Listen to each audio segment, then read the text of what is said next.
Hey there. If you have a Toyota and you have your check engine light, your VCS light, and your track off light, you need to run the codes and see what's wrong. Ran the codes, found that I needed to change a O2 sensor. And so first thing I did is went out online and looked at what sensors are available. And the question is, does it matter if it's universal or if it's like the recommended Toyota Denso brand? And I'm going to tell you that yes, it matters, because I've tried all universal and none of them have done the job. 5 months of pain, and I think I figured out what the issue was, and it's that I wasn't doing the Denso brand for a Toyota.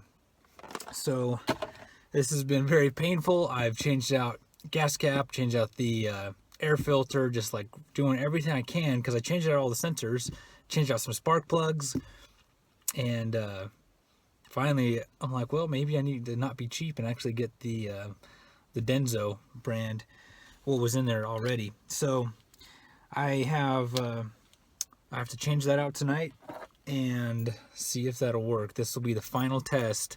5 months of pain trying to figure this out. So I'm gonna change it out and go for a run and see if it does the trick.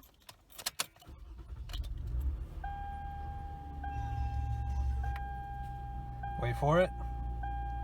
Yep, there it is. This will be the last time those lights come on. Alright, the main tools you're going to need is a 7/8. You can use a special socket made for taking out sensors, but doing this, I've basically used this and this and the extender and the ratchet. Since I'm pretty much an expert, since I've been on my back, I think 8 or 9 times under this van trying to fix this for the last 5 months.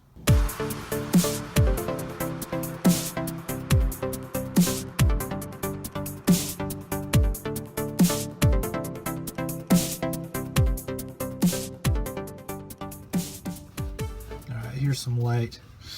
See a little bit better. Sensor's right here. It's plugged in a lot further up.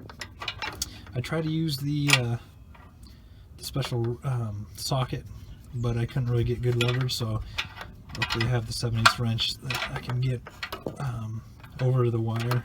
I already loosened it up, so basically I had to go this way and just turn left.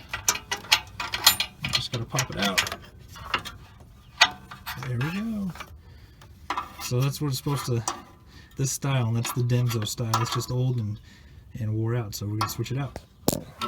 Got the new sensor, got the copper antices on there. We're gonna stick it in there.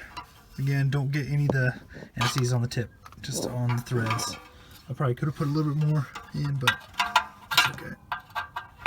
Alright, so I did end up using the ratchet and the special socket to tighten it up.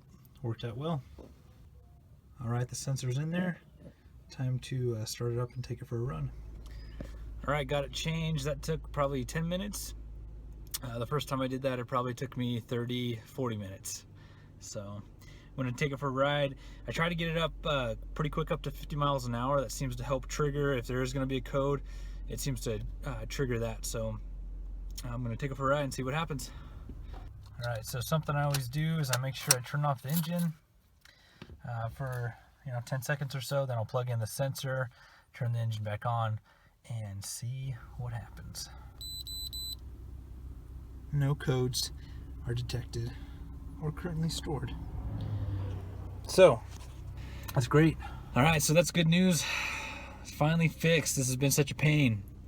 So learn from my lesson and don't buy the cheap sensors. Even though it's like half the price, there's a reason for it. Go with the Denso. Those were like 90 bucks on Amazon.